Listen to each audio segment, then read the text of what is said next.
Hello and welcome to the Project Hope podcast for families and friends with a loved one in a group of high demand, high control. I am your host, Jennifer. A lot has changed since I first started this podcast, so I thought I'd add a little to the initial introductions and provide something that's more up to date. I work with survivors of coercive control one-to-one. I also consult with families, and I offer education to the public around such topics. For the full scope of what I offer and also my credentials, you're welcome to check out my website, jennifer-french.com.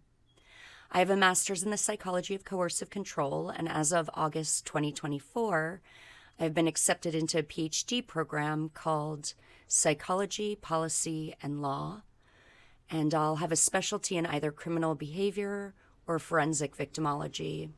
This will support the work that I currently do as an expert witness in cases involving coercive control.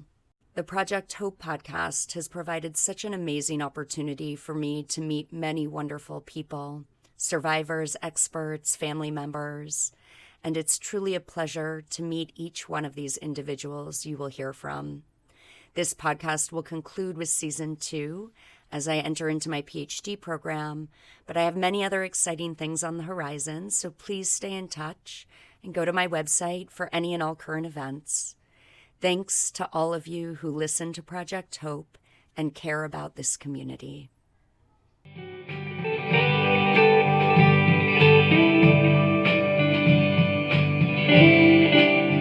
I know Michael from our time together in the Order of Christ Sophia, also known as OCS and the Centers of Light. We called it a mystical Christian school and described it as an inner path to God within, with Jesus and Mother Mary our predominant guides. But some of these teachings, rituals, and sacraments became tools used by the two leaders to manipulate followers into complete and unquestioned loyalty to their agendas. Part of what you may find interesting about Michael's history is that his spiritual origins are actually rooted in the teachings of an order that was the predecessor to the OCS, called the Holy Order of MANS.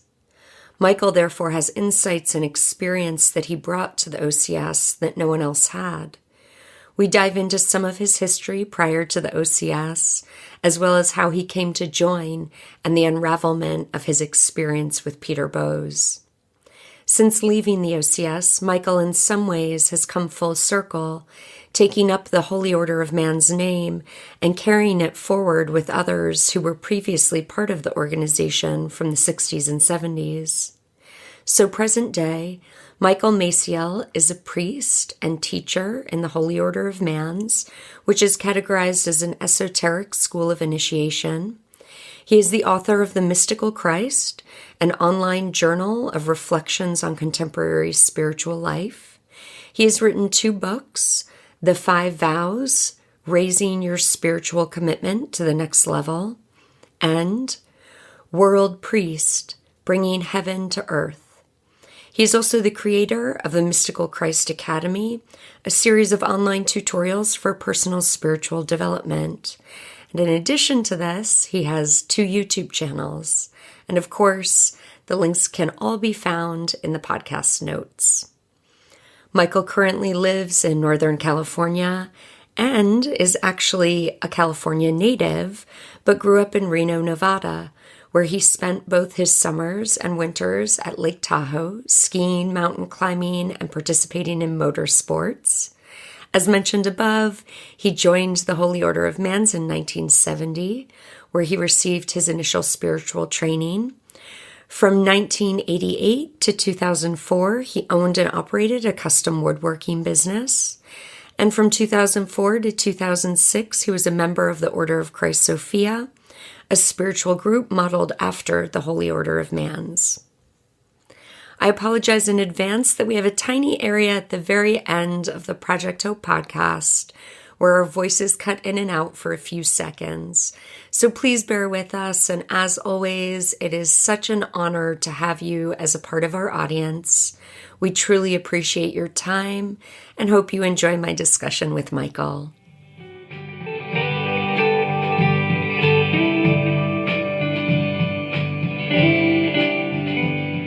So welcome, Michael Maciel. I am so happy to have you with us on the Project Hope podcast today. Thank you, Jen. It's really great being here. Good to see you again. Yes, likewise. So, our audience has a little bit about your history through the introduction, but I wanted to just begin hoping that you might share with us a little bit about your spiritual journey into the Holy Order of MANS, which I believe was the first order that you were actively a part of, and kind of what attracted you to it. Yes, well, the Holy Order of MANS was one of many spiritual groups that came about in the middle and late 60s.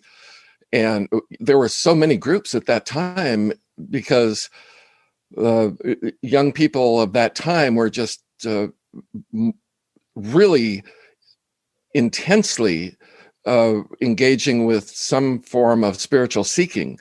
And I was no exception. Yeah. So, I'd read a lot of books of Aldous Huxley, Alan Watts, just a whole number of books. And I lived in Reno, Nevada, so I had the mountains on one side of me and the desert on the other. I spent a lot of time in both. When I was 17, 18, 19 years old, I would go out on solo retreats for a week at a time and just spend time in the desert. Oh, wow. Or up in the mountains. Yeah.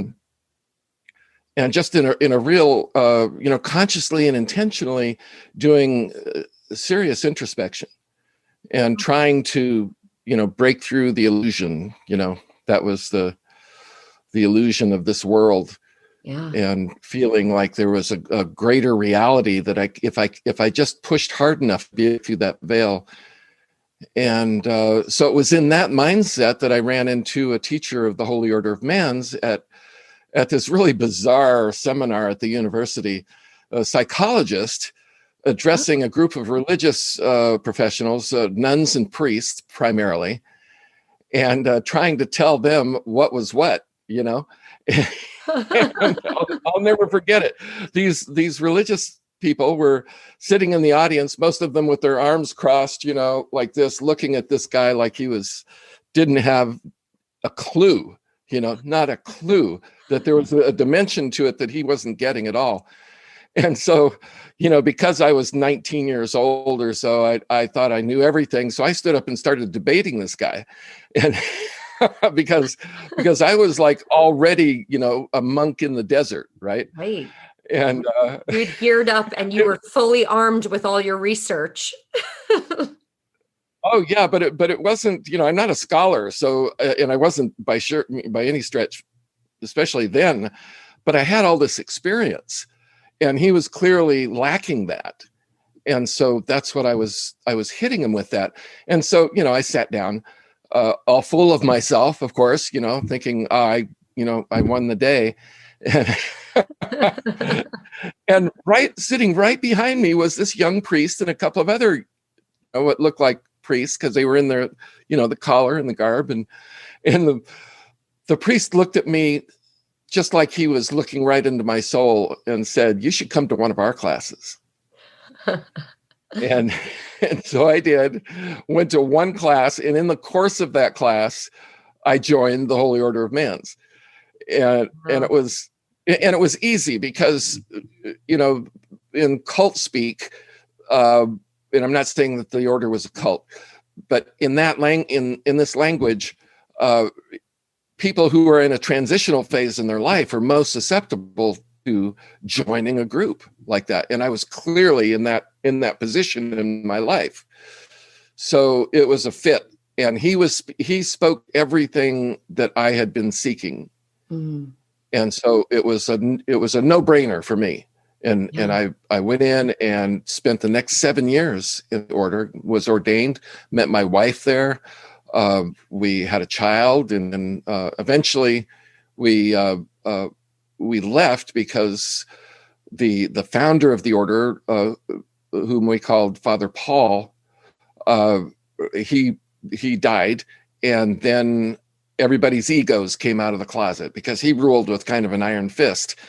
And he was, I think his vision of the Holy Order of MANS was like a New Age version of the Jesuits. So we lived a very strict lifestyle, but it was more, it was an urban monasticism. Yeah. And our work involved lots of work with the community. We had the first homeless shelters in San Francisco, one of which is world famous now, Raphael House, which we started, but then eventually, was taken over by another group. Interesting. So it was intense. It was intense training. Yeah. Yeah. And so would you say yeah. Go ahead. No, that's okay. Go ahead. I was just going to ask would you say that it was pretty all-consuming? Were you actually living in community, or did that shift when you were married? Was the community kind of your life at that point? The community was our entire life, and it was very similar to what your previous interviewee was talking about, Marty. Yes. The way she described that there was a context in which, for which her parents could relate to what she was doing, namely the Catholic Church, that when someone entered a convent, that was it. I mean, you expected not to see them except once every few years. So it was like that in the order, but there was never any mandate to separate or sever our connection with our families. Yeah. So when I was in San Francisco, for instance, my mother came down several times, visited, and she had a pickup truck, and she'd load up a bunch of brothers and sisters in the back of it and take them on a field day in the city, and to know Father Paul. And it was really great. So it wasn't the problem that we had in the OCS. Yeah. But yeah, so it was our life path. At that time, we were dedicated to being teachers of the way and servants of God, humanity, for forever. Yeah. So it was very serious in that way, and we took it very seriously. But we laughed a lot. We had a good time, even though we were all celibate, and until we got married. Not to say that was always, adhered to. But, there were some rule breakers. A bunch of young people together. Oh man, with young people, but it wasn't like an epidemic. It was just isolated incidents here and there. So it was a testimony to the level of dedication that people, and the feeling was positive. But when Father Paul died, then the whole organization started to fall apart, because everything that everyone was holding in check just came out, and especially the political aspect. And I don't mean national politics, but the internal politics of the organization. Yes, there were people who wanted to take over from him, and then they started competing with each other. And finally, my wife and I said, this is not the order we joined. And so we left. Yeah. And in that decision to leave, what was that experience like? Because there just tends to be so much loss when you've been so immersed in something like that and dedicated for so many years. Was there any process of kind of the new state of affairs where now you're with your wife and your children, and what was that? Yeah, our attention shifted, but at least we had something good to hang on to. We had the order that we had joined and we had dedicated ourselves to. So we never lost any of that. And we continued to say communion. We had our own little chapel in the house.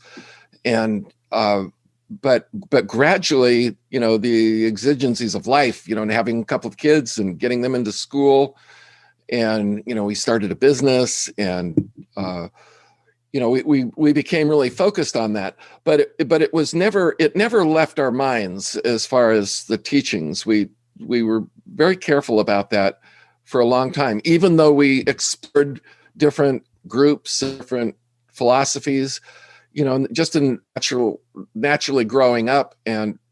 But it was never, we never abandoned the base that we had been trained in. But that base was impersonal, and it certainly wasn't dependent on an order, a physical organization of people. Yeah. This had more to do with our direct relationship with God and with ourselves and with each other. Yeah. So. Yeah. Interesting. Yeah. Not to say, I don't mean to paint it, too rosy a picture of it, because it was a rocky road, believe me. But we made it, we made it more or less. So. Yeah. And then, so approximately how many years between that leaving the Holy Order of MANS and then encountering the Order of Christ Sophia, which of course you and I was already in when you came in. And for the audience, Michael actually came to the Oakland Center. And so that was the center that I was at. So we very much were together during that time. And it was kind of a big deal that Michael, who had been part of the Holy Order of MANS, was coming in, because it was sort of the group that had some of the original teachings, or many of the original teachings. So let me correct you there. We had all. Go right ahead. Those were so co-opted. That was one of the reasons. One of the things that attracted me so much going into communion was it was like a time machine. Yeah. Because the Holy Spirit and the light and the presence of God and the host, everything was there. So I thought I'd come home. Yeah. Yeah. So, and then what? Yeah, but right. But in answer to your question, the approximate number of years was 30. Wow. So 30 years, and at the end of which, during that time, towards the end of that time, I got involved with a Unity church, and had gathered about 20 students. It ranged between 10 and 20, lasted for about a year. Yeah. And then it just, for a variety of reasons, that just kind of lost energy and fell apart.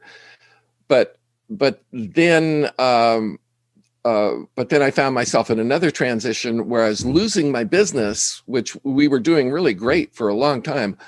But because of 9/11, our customer base was in that higher income range, and we and a number of other exclusive home builders, we all tanked. Wow. And so I had to leave. I didn't have to leave, but I wanted to get out of there. I just wanted to get out. And that's when Peter Bose contacted me, because I started seriously writing in 2000, and he found my blog and said, "Hey, I think you should check us out." And so we started a conversation, and I packed up everything in a van and drove out to California. Wow. So. And at that time, now, just out of curiosity, had you and Peter known each other in the Holy Order of MANS? Because, of course, his history comes from there as well. Right. No, he was never in the Holy Order of MANS. He never took vows. He was never, a brother in the order. He was always a member of the discipleship, which was a lay order within the Holy Order of MANS. And he also was in our Christian community program, which was like a church organization that we set up, and had many, many Christian communities throughout the country and in Europe. We had a couple in Europe. That was the extent of his involvement. But he, as you know, he was quite an accomplished person, and was able to take the order's teachings and tailor them, to his own, in a way that would enable him to then start his own order. Yeah. But that was always a bone of contention, because he liked to. I had the feeling a lot of times that he liked to parade me as proof that what he was doing was superior to the Holy Order of MANS, because here's a priest coming to him, acknowledging him as a teacher. And I was okay with that, because he had a lot of things that I thought I could really learn from him. Yeah. And he's obviously, he was an accomplished psychic. He could make you feel legitimately that he knew more about you than you knew about yourself. He could tune into people and do that. He was clairvoyant in that way. Probably still is. I don't know. But that, all of that reaffirmed in me what I was looking for. But what I was looking for blinded me to what I was actually experiencing. Because I wanted the OCS to be the Holy Order of MANS. And there were some fundamental ways in which it differed. And the primary way it differed was him. Because in the OCS, it was all about him. In the Holy Order of MANS, it was all about Jesus Christ. And even Father Paul would just jump all over us if we tried to treat him like a guru, or like he demanded that people stand up when he entered the room. But it was more, it was because of of respect for the order, not for him.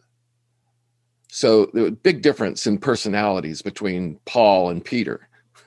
Interesting. It's so, like, these are nuances that are so difficult, I think, to untangle, because, for example, my perception of Peter, of course, initially, and well, really for my entire time there, was that I was seen through a lens of him actually being very humble and having all the right language around, you're not here to worship me, you are here to worship Jesus and Mother Mary.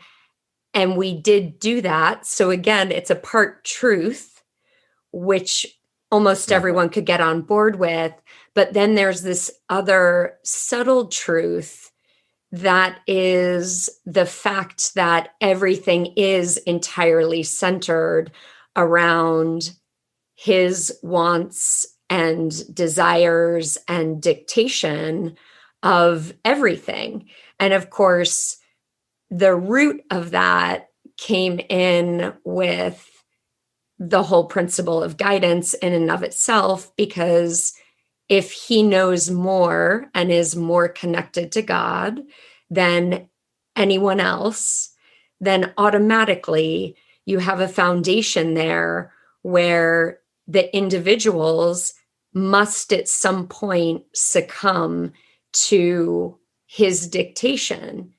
And that's kind of one of those pieces that I continually return to, of just the core of what is unhealthy about leadership, especially when you have a single, or in our case, two individuals, but probably ultimately, I mean, as I've tried to deconstruct our experience, I do think that almost everybody now at this point in hindsight who came out of the Order of Christ Sophia would probably agree that ultimately Peter was the where the buck stopped, that he was essentially the one that had the top authority, when we thought that Peter and Claire were equal, but really behind the scenes, we now know that he was truly the one who had the voice, the ultimate voice of authority.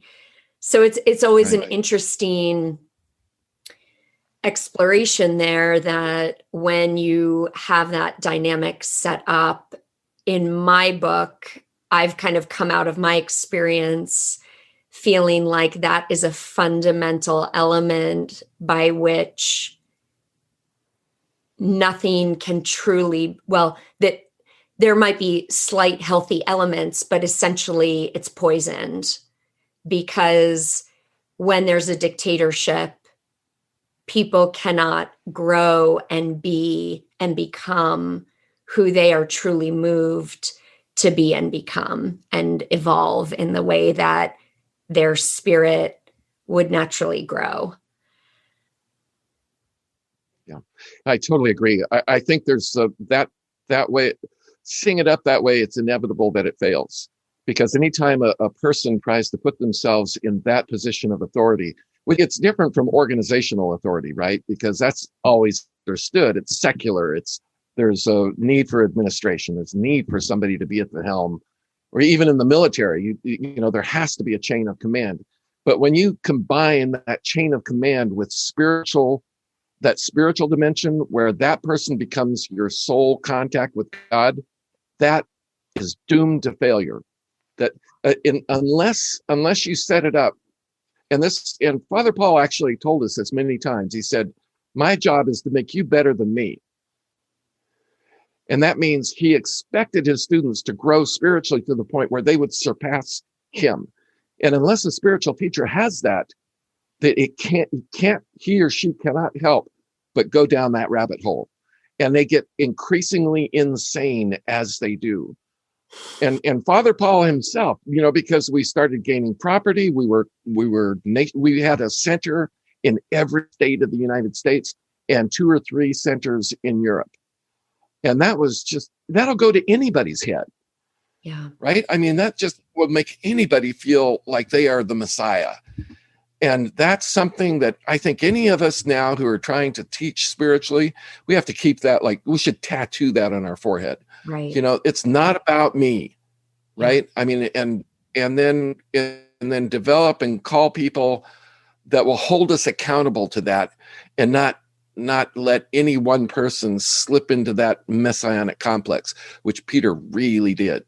Yeah. After I had left, I'd heard some amazing stories that he was now the most spiritually evolved person on the planet next to Jesus and Mary. And I mean, that's insanity. Yeah. That is just straight up delusion. Yeah. So I'm glad I got out when I did. Yeah. Yeah. And so I am actually curious, when you did get out, what was that experience like for you? Well, tell me first actually what it was like for you to be with us in there, and then kind of like what pushed you out. And then. Oh yeah, glad. Yeah. Yeah. Yeah. So my experience, for the most part, the thing that stands out in my mind the most was one Christmas in Oakland, at the Oakland house. And all of the men lived up the street, about a half a block away, in our own house. And you and the other women lived in the Oakland center. And then Peter lived in the house behind it. And I remember showing up at the house that night, walking in the front door, and it was like, that feeling you have when you're a very young child and the whole house is decked out for Christmas, and candle smells in the air, and the not a festivity so much, but just this all-encompassing love. Yeah. Just this feeling of like Mary herself was sitting in the living room just waiting for you, And I walked in the house, and all of you women had just set that vibration, and it was like walking into a solid atmosphere of love. So that's my best memory of my time there. And then for the dark side, I am the first one to admit that I was not psychologically in the best shape when I entered the OCS. And so I count my experience there as one of the most important experiences in my personal development in my entire life. Because in the order, we woke up, we had this amazing consciousness achievement, you might say, but we didn't grow up. And like Ken Wilber says, you have to have both of those components. There's waking up and there's growing up. Well, God, and I was 54 years old when I joined the OCS, and I was still a teenager. And so I'm sure there are many people out there that are relating to you. We all have these parts. I hope. But I was lucky enough to have you and Lucille and the other women there who straightened me out like I had never experienced that level of honesty, and a brutal honesty, you might say, because I just, I grew up more there than I think I did anywhere in my life. And it's lasted, it was a real permanent. So for that, I'm really thankful. Isn't that interesting, Michael? I'm glad to hear you I've been thinking recently, and I actually, because of Madi's podcast, I've had a number of people contacting me. And it's funny, one of the things that I was just sharing with somebody was that there really is this odd phenomenon in this type of experience where there is the positive along with all the negative things that come from the high control, high demand. And I feel like there should be some unique term for weird, cultic, beneficial side effects. Like one term that just encompasses that phenomenon, because it does exist. I mean, there really are things that are deep that can be experienced in those environments that truly changes you in positive ways.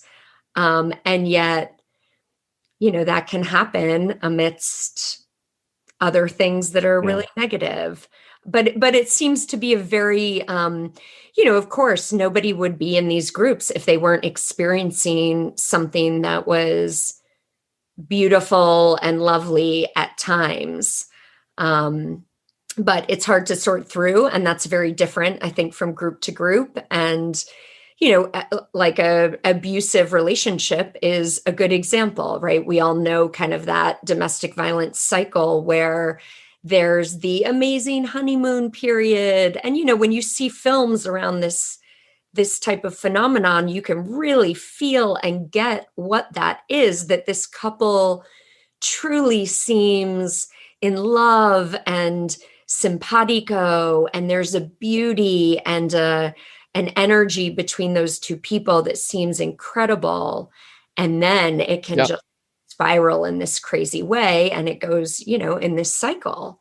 But it's a good, often for people who don't quite understand the group dynamic, I find that that's a helpful parallel.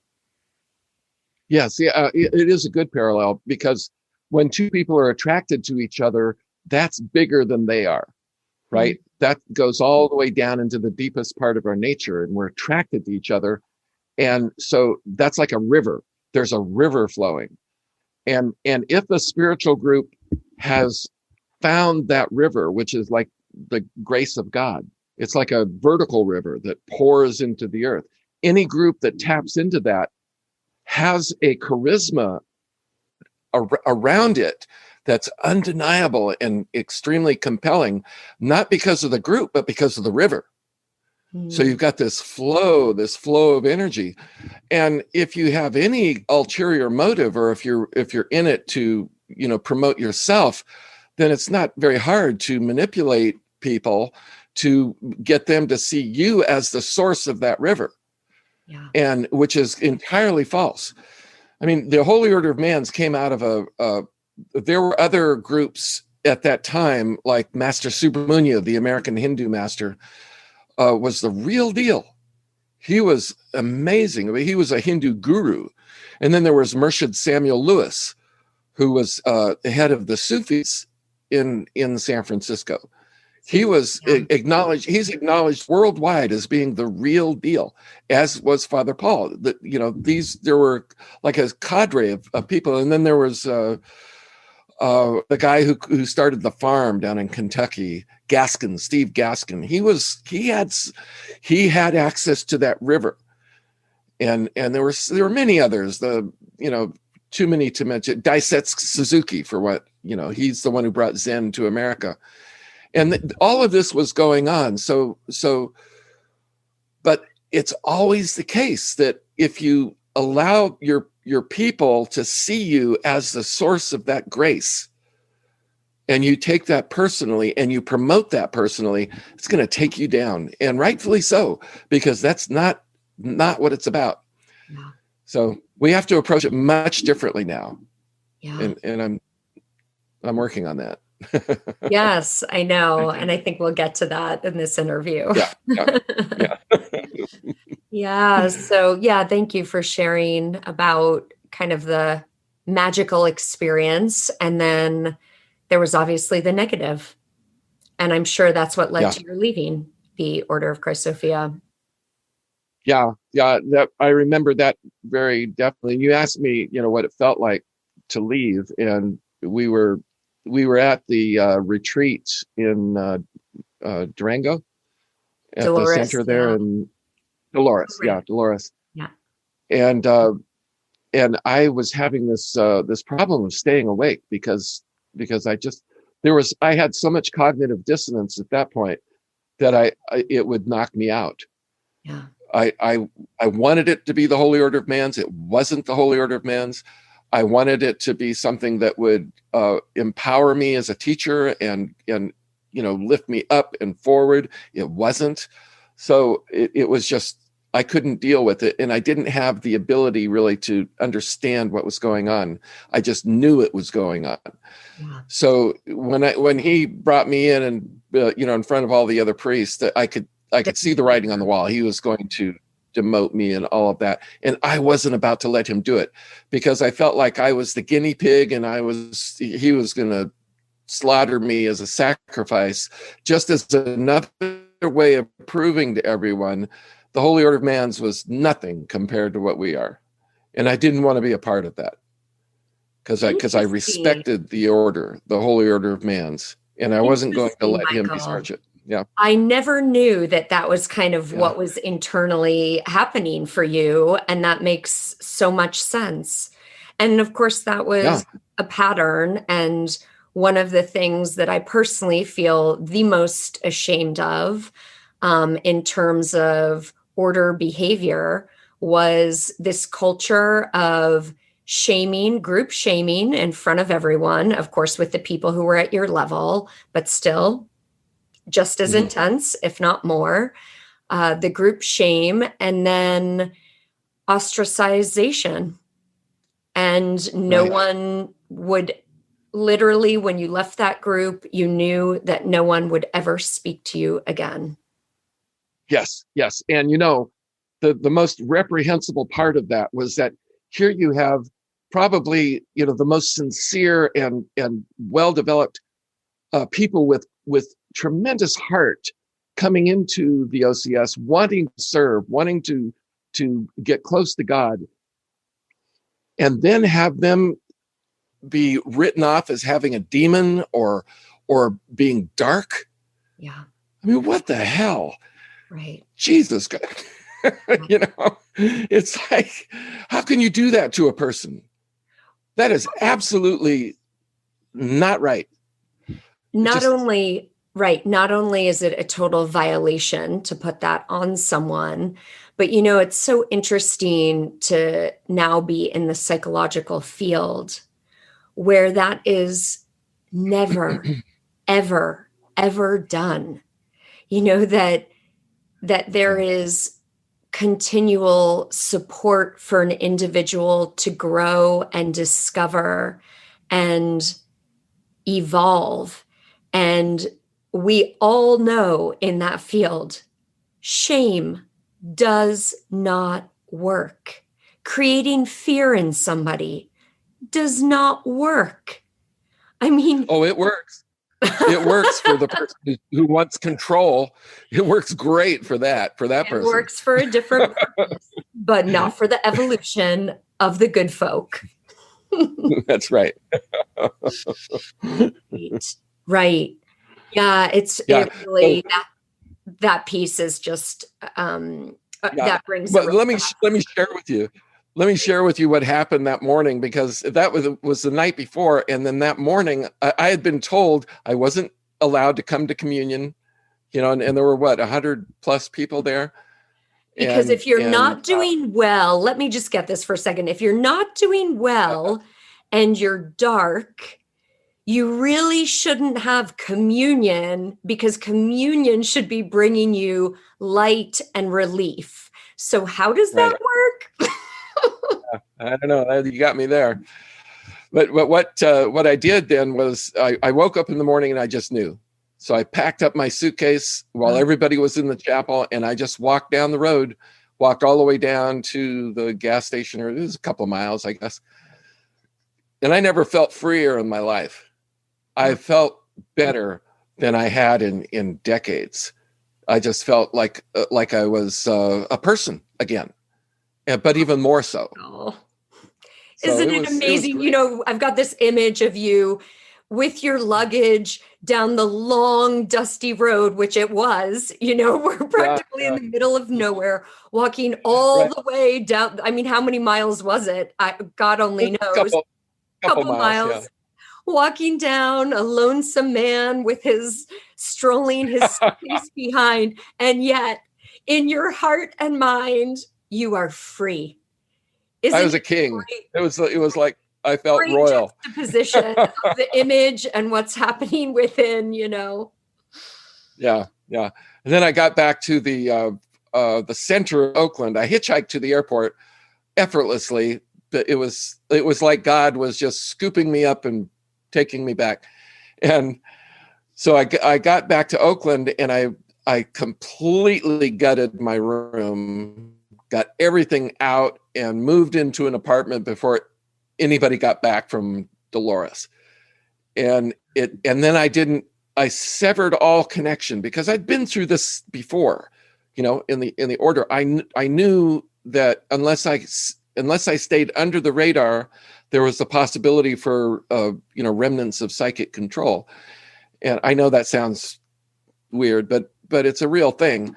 And so I purposely just severed all ties, and that made me invisible, which is what I wanted until, you know, I got on my own feet and could make my own way in the world. I am delighted to offer you Pure Haven products.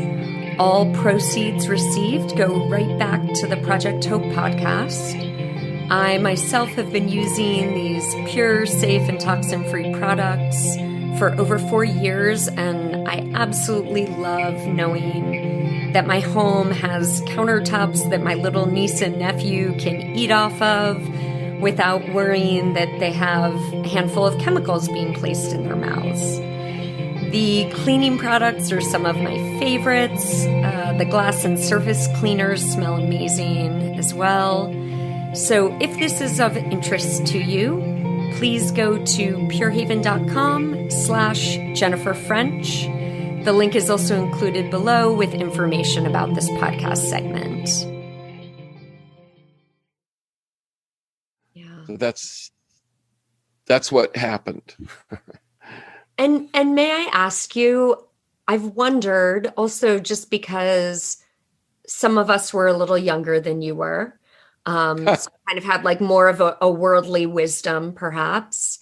And in addition, you had been through a spiritual order prior to ours. And I always wondered if when you left, did you feel any compelling urge to like reach out to some of us to get us out, or to share with us kind of the insights you had about your experience there? I absolutely did. And the more I thought about it, the more important it became, because I had some perspective now. So I started a blog called My Life in the OCS, and I just raked Peter and Claire across the coals in it, just relentlessly. And as a matter of fact, Jen, I just recently talked to one of the women who were in the OCS at that time. Wow. And she said that she and a number of other students in the OCS read my blog religiously. And it enabled them to take the initiative and to separate themselves and to leave. So sometimes I felt like I had to go through that experience just to, I don't want to make it an ego thing, but I feel like I had a real pivotal role in that whole eventual dissolution and enabling Claire to go off and do something that was a lot more positive. And who knows what Peter's doing now. So anyway, it was very helpful to them.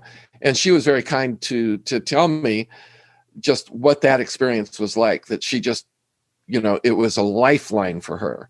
So, yeah. Amazing. Yeah. Interesting. And so interesting kind of from my perspective, because again, in true OCS and cultish fashion, we really were not just isolated from the world, but very much isolated from social media, from online information, really from information. So now that you mention that blog, I feel like maybe I heard about it at some point, but I have never seen it. And and certainly while I was there, maybe that's why I heard about it. Maybe we were told that it existed and we were not to look at it. And of course I was going to be a good priest and abide by that at the time. So did you see the picture?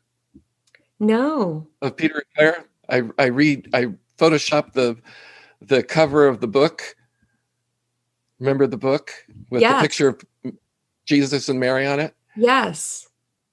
Oh, you did a little Photoshop with I'm your sure, yeah, I put, it made me angry that he had usurped a picture that was very dear to me and all the members in the Holy Order of MANS. It's that iconic pictures it's the Chambers pictures of Jesus and Mary, and they were combined on the cover of the book.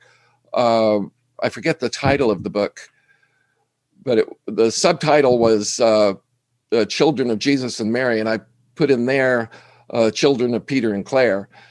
And I put his face on Jesus's head and her face on Mary's, and he was holding a guitar. He's got like this, but it was just perfect for putting a guitar. And she had her hand like this, so I put a money bag in it. Just I don't know why. It was just because she had that financial consciousness about her. And I had so many people. Again, it was a catalyst for a lot of people that I heard out years later. They said that picture enabled them to see them it unmasked them. I did it almost on a lark, but it had a lot of power and it came together so quickly. And I had heard he had a print out of that picture and showed it to people as a warning of how dark you could get if you left the OCS. So that is, here I am. Michael, that is hilarious.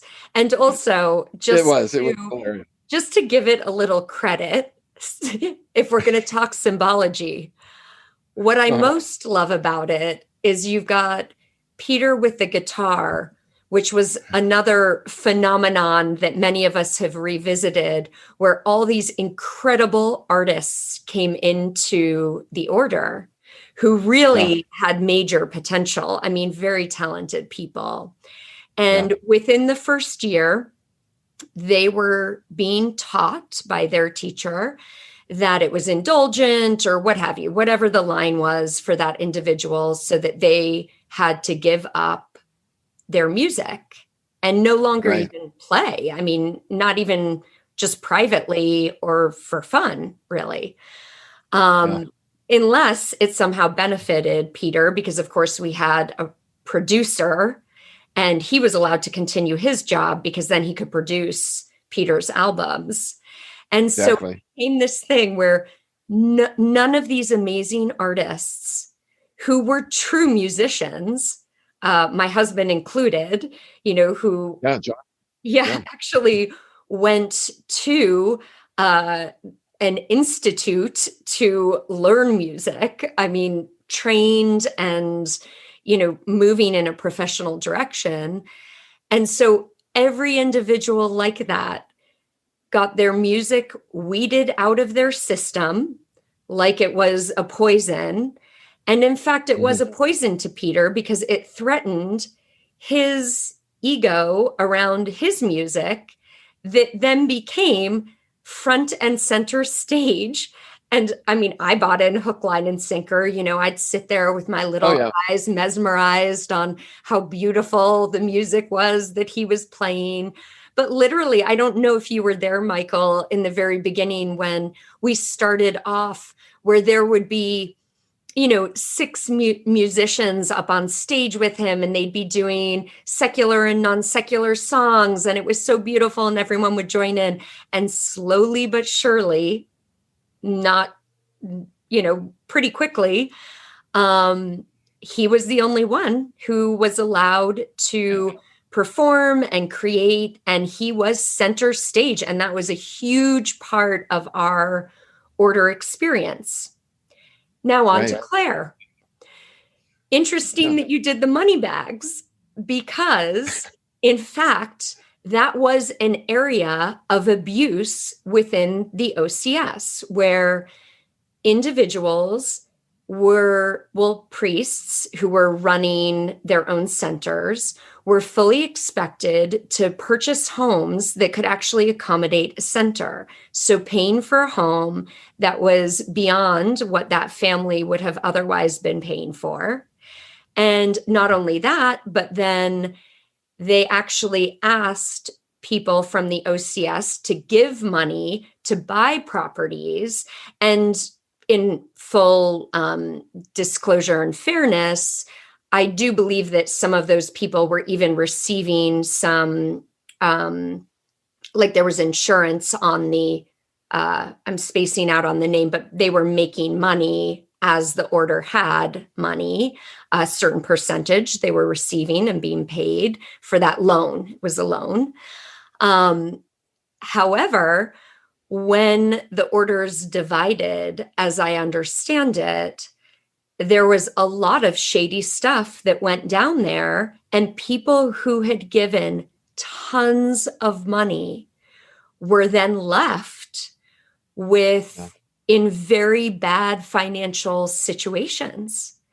And to me, I really see, I mean, I also have one story of a very now close friend of mine who was also forced to move and open up a new center, which meant that it was a very negative financial arrangement on the house that they were actually selling.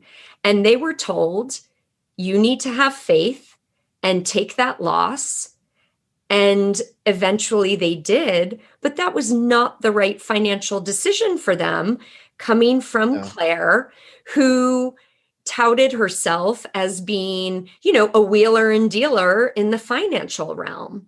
But really, once again, it was totally in service of really Peter and Claire's agenda for the order, and not at all in consideration of individuals, in consideration of families, and the repercussions that all of that would have. So that really was, initially when I got out, it was an element where I said, oh no, there was nothing shady going on. The books were all opened. And then as time went on, I went, that was financial abuse.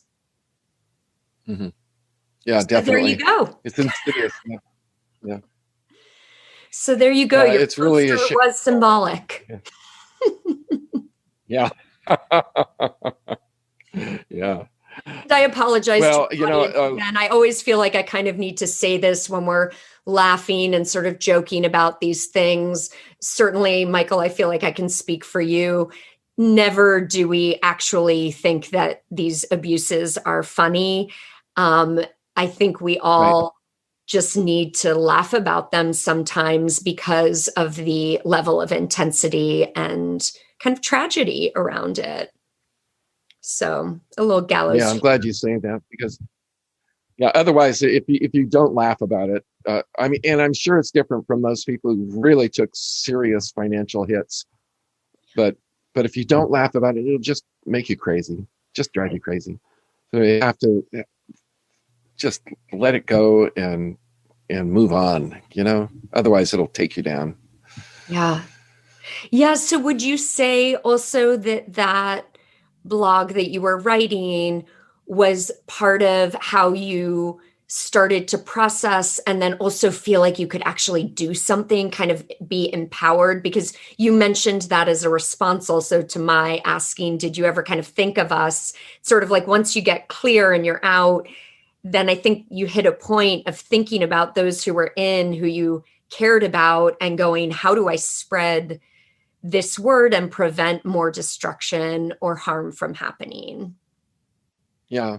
Well, I deeply cared about everyone that, except Peter and Claire at that time. So that was what motivated me to write that, was reaching out and just pulling the curtain back, exposing the man behind the curtain. And so, yeah. And what was your question? It's like, was that a component of your own processing, healing, and a way that you could kind of give to us in the best that yes, you could? Yeah, definitely. It was really, it was healing for me, because anytime you speak the truth, and by truth, I mean how you really feel, right? What's true for you, what you're honest, you speak honestly about what's going on with you. That was very healing. And it was satisfying too, to be able to address those things to him, and indirectly, but as a way of speaking truth to power. Yes. Because he was in such a position of power that somebody had to do that. And I think I was the only one, so at least doing it publicly. Yeah. So I just felt a responsibility. I felt obligated to do it. Yes. So, but yeah, it never affected I got some negative pushback from a few people, who were defending him. But that's understandable, right. And then afterwards, after the split, then people were coming to me saying, yeah, you were right. Mm-hmm. So that, that was satisfying, but yeah. I'm just glad that I could help in some way like that. Absolutely. Yeah. Yeah. So, I'm curious, Michael, will you, please share about kind of what you're doing now and how your work is currently, as I understand, kind of a reinvigoration maybe of the Holy Order of MANS? I might be going out on a limb in saying that, but. Well, no, that's pretty much, one of the priests of the Holy Order of MANS and she actually initiated the move to picking up the name, which had fallen, had not been renewed in the Articles of Incorporation in the state of California for the Holy Order of MANS had lapsed. And she picked up on that. And so we wanted to get that name before Peter did, because we were afraid, and, whether it's a well-founded concern or not, we just wanted to make sure that nobody else could get that name. So we reincorporated it. And this is like, quite a few years ago now. But we never did anything with it. But then we started thinking, well, this would be, because so many of us were active in our own private ministries, we wanted some kind of a legal umbrella under which we could ordain people and marry people, that kind of thing. So, but just recently, we created a website, and we started putting it into, a more cohesive form, where we're teaching classes online, and we're bringing people into training for the priesthood and ordaining them and all of that.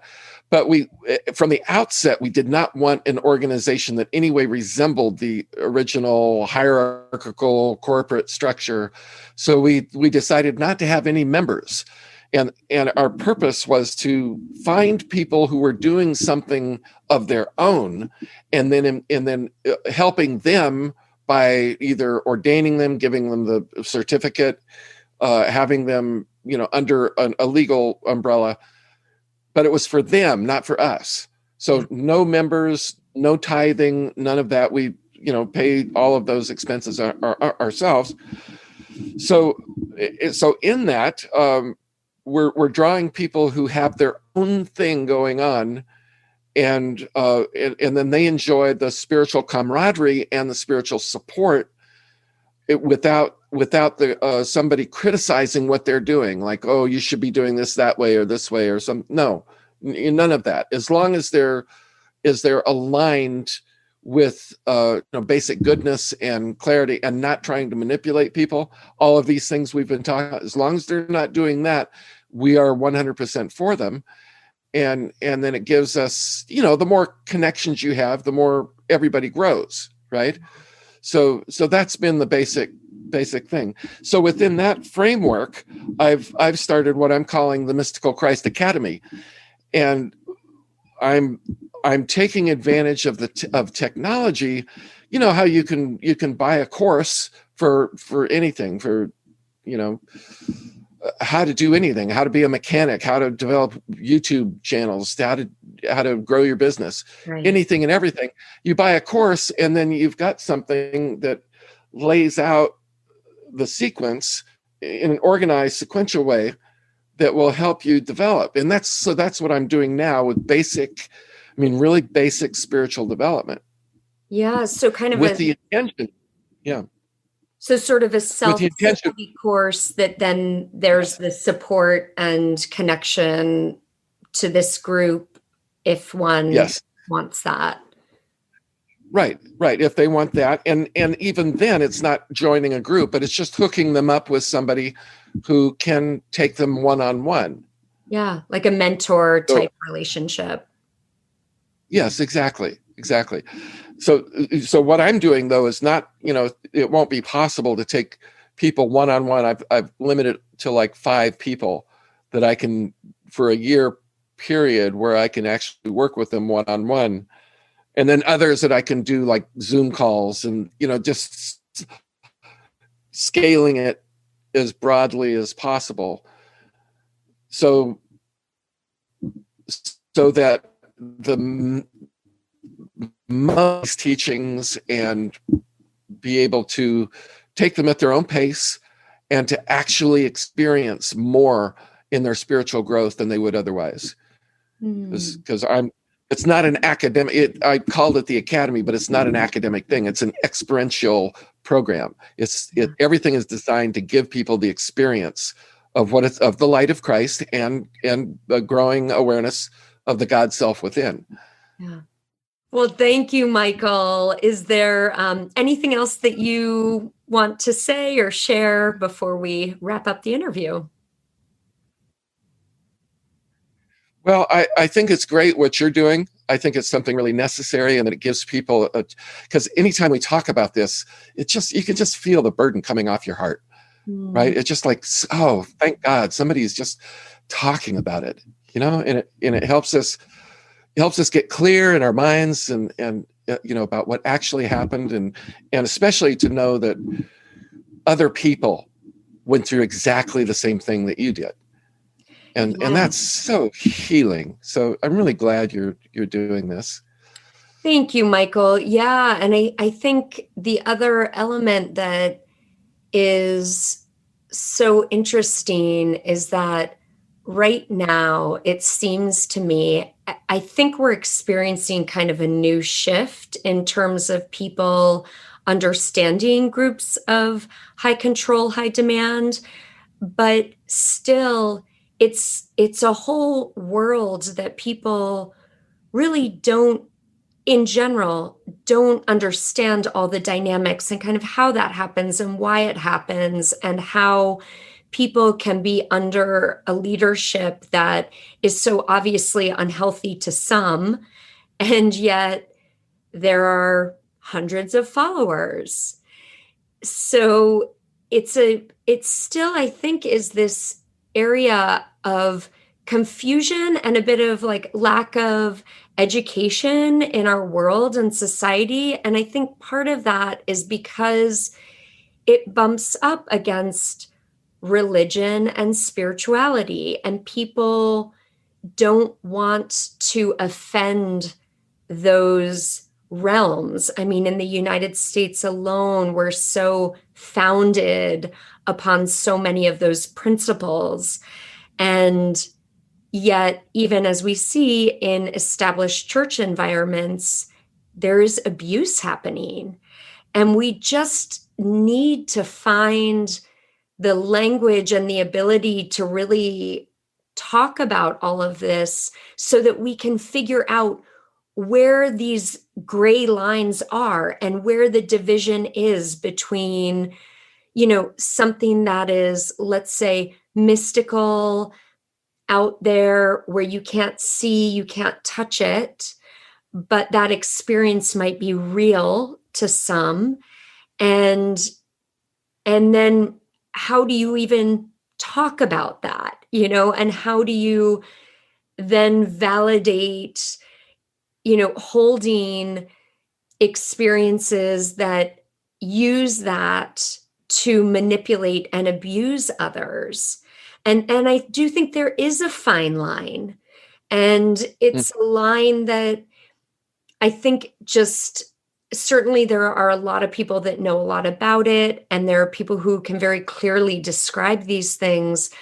But it really is, it's even for me, and here I am, in a master's program studying all of this, I am still finding the language around all of this and kind of sorting out where the boundaries lie amidst the mystical and the relationships that are good turning into something that really could be called abusive or manipulative or controlling. And so it's so refreshing that there are also people like you that are out there who have had the experiences that you've had that are now resulting in, I guess, what I would call kind of a like reincarnation of the old way. How do you bring what's beautiful about the mystical and the spiritual and the religious and keep it good for others? Right. Right. Well, that's where we're at now, right? I mean, we're in a transition phase on a world scale. Yeah. If you look at it astrologically, we're entering into the age of Aquarius. And that glyph for Aquarius, the two jagged lines? Yeah. Everybody interprets that. Everybody interprets that as the water waves, but it's not. It's a break. It's a break. And what's breaking is Aquarius is a break away from Capricorn, and I know we're leaving Pisces, but on the zodiac, this is how it works. It's like Capricorn says, listen to me, I know all the answers, and do it. Aquarius says, go to hell. It's like what to do, right? So that's where we're at. So if anything, the religions and all of these spiritual groups, if you treat people like children, they're going to behave like children. You treat them like adults, and they will grow up. They will come into their own. And that's what everybody wants. They want to come into their own. Yeah. You can't do that by treating them like kids. Right. And that's what Peter did. And that's totally not okay. That's not okay. Yeah. Right. All the, that was such a huge wake up to me. Again, kind of those clouds that part once you leave, just seeing how infantilized everyone was, and especially the men. When I really left, I mean, all these men that I really loved and respected. So that was for sure there. I never saw them as children of any sort. But then leaving and seeing how little they were able to stand in their power, because Peter was always above, always. Right. And so they couldn't actually stand in their power. And then to have these friendships that I have remained in with these men and watching them fully come into themselves and holding that power that's soft and beautiful and connected, and what to me true power looks like. Yeah. That's a great way to put it. Yeah. Well, Michael, thank you so much. It is such a pleasure. And I hope to have you back on the podcast at some point for another collaboration. And All right. thank you for your words and your presence and the gifts that you are giving now. Thanks, Jen. It was my pleasure.